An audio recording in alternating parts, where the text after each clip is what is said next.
সবাইকে রমজানুল মুবারকের শুভেচ্ছা।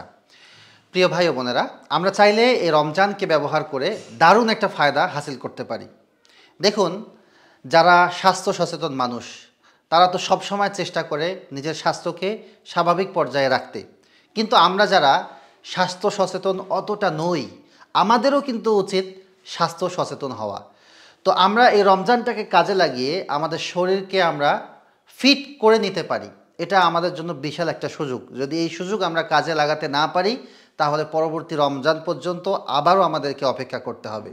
দেখুন, যদি আমরা এটা করতে পারি পারফেক্টলি, তাহলে এক ঢেলে আমরা দুই পাখি মারতে পারবো। আমরা যারা রোজা থাকবো, আমরা রোজা রেখে কিন্তু চাইলেও খেতে পারবো না।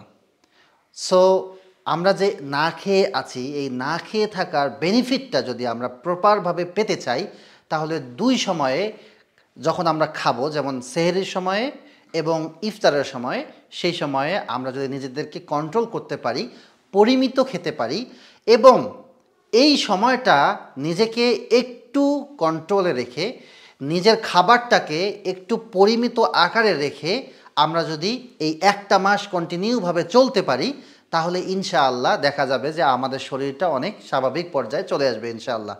তো আমি তো নিয়ত করেছি যে আমি রমজানটাকে এভাবে কাজে লাগাবো। তো চিন্তা করলাম যে আপনাদের সঙ্গেও শেয়ার করি, আপনাদেরকেও বিষয়টা বুঝিয়ে বলি, যাতে করে আপনারাও এই রমজানকে এভাবে কাজে লাগাতে পারেন। দেখুন, আমরা সারাদিন না খেয়ে থাকার পর যখন আমরা ইফতার করতে বসি, তখন 3 দিনের খাবার একবারই খেয়ে ফেলি।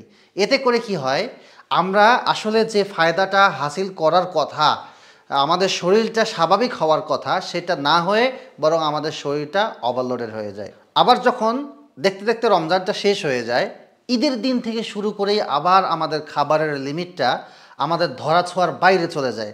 আমরা এত পরিমাণ খাইতে থাকি, নিজের বাসায় খাওয়া, প্রতিবেশীর বাসায় খাওয়া, আত্মীয় স্বজনের বাসায় খাওয়া, রেস্টুরেন্টে খাওয়া, বাইরে ঘুরতে গিয়ে খাওয়া, খেতে খেতে দেখা যায় 1 মাস যে আমরা রোজা থেকে শরীরটাকে স্বাভাবিক করে নিয়ে এসেছিলাম, পেটটাকে স্বাভাবিক পর্যায়ে নিয়ে এসেছিলাম, সেটা আবারও কিন্তু বহু বহু গুণ বেড়ে যায়। তো আমরা যদি চেষ্টা করি, নিজেকে একটু সাবধান করি, সতর্ক করি, সচেতন হই, তাহলে কিন্তু এটা এড়িয়ে চলা সম্ভব। আসুন আমরা এই রমজানকে আত্মশুদ্ধির জন্য কাজে লাগাই, পাশাপাশি আমাদের শরীর ফিটনেসকে ঠিক রাখার জন্যও কাজে লাগাই। দেখুন, আমাদের শরীর ঠিক থাকলে কিন্তু আমরা অনেক বেশি ইবাদত করতে পারবো, আল্লাহ তাআলার খুব কাছাকাছি যেতে পারবো। আমাদের দ্বারায় ফিজিক্যাল যে সমস্ত নেক কাজ আছে, যেমন নামাজ আদায় করা, হজ বা ওমরা পালন করা, নিজের কুরবানি নিজে করা, এছাড়াও আরও যে সমস্ত আমল করতে শারীরিক পরিশ্রম লাগে, সেগুলি কিন্তু আমরা অনায়াসে সুন্দরভাবে করতে পারবো ইনশাআল্লাহ। এজন্য আসুন এই রমজানকে আমরা কাজে লাগিয়ে নিজেদেরকে ফিট করে তুলি। আল্লাহ পাক রব্বুল আলামিন আমাদের সকলের মনের আশা, আমাদের প্রচেষ্টাগুলিকে কবুল করুক। আল্লাহুম্মা আমিন। ওয়া আখিরু দাওয়ানা আনিল হামদুলিল্লাহি রাব্বিল আলামিন। আসসালামু আলাইকুম।